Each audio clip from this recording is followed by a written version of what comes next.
इसमें मैं अंदर जाने की कोशिश कर रहा था तो बीजेपी के एमपी जो थे वो मुझे ऐसे रोकने की कोशिश कर रहे थे, धकेल रहे थे, मगर ये एंट्रेंस है पार्लियामेंट हाउस की और हमारा अधिकार है अंदर जाने का और बीजेपी के जो मेंबर्स हैं वो हमें अंदर जाने से रोक रहे थे। नमस्कार दोस्तों, मैं हूं राघवेंद्र। स्वागत है आप सभी का इन खबर पर। संसद की कार्यवाही हो और हंगामा ना हो, ऐसा तो हो ही नहीं सकता है। जी हां, संसद परिसर में गुरुवार सुबह धक्का मुक्की के दौरान ओडिशा के बालासोर से सांसद प्रताप सारंगी चोटिल हो गए, जिसमें बीजेपी ने कांग्रेस नेता राहुल गांधी पर बीजेपी सांसद प्रताप चंद्र सारंगी को धक्का देने का आरोप लगाया है।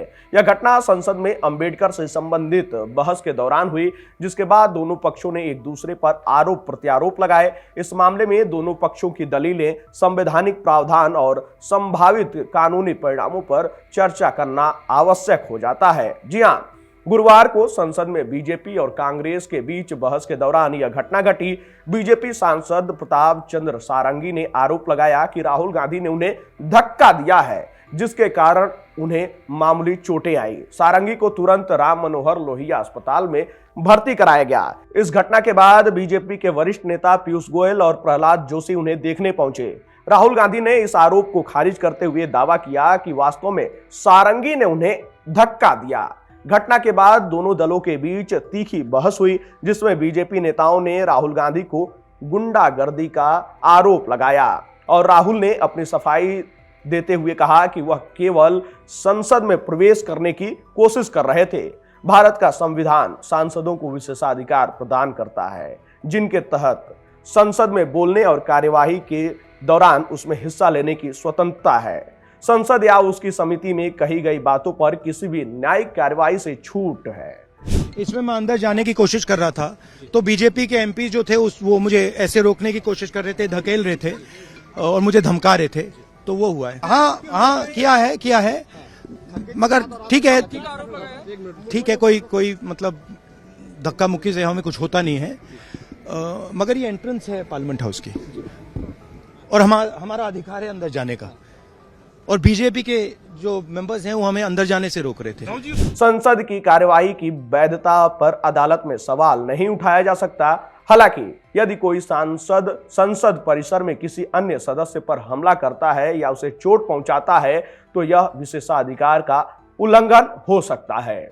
वहीं लोकसभा के पूर्व महासचिव पीडीटी आचार्य के अनुसार इस मामले में सबसे महत्वपूर्ण वीडियो सबूत होगा। अगर वीडियो सबूत नहीं है तो यह केवल एक सांसद के बयान बनाम दूसरे सांसद के बयान का मामला रह जाएगा, जिसे साबित करना मुश्किल होगा। वहीं पुलिस के सूत्रों ने बताया कि जांच के दौरान यह पता लगाना जरूरी होगा कि घटना के समय दोनों सांसद अपनी जगह पर थे या नहीं। अगर दोनों अपनी जगह पर थे तो इसे महज झड़प माना जाएगा।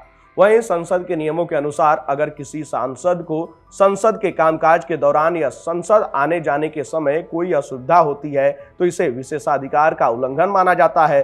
लेकिन अगर यह घटना संसद परिसर के बाहर होती है या सांसद कोई संसदीय कार्य नहीं कर रहे होते तो यह विशेषाधिकार उल्लंघन में नहीं आता।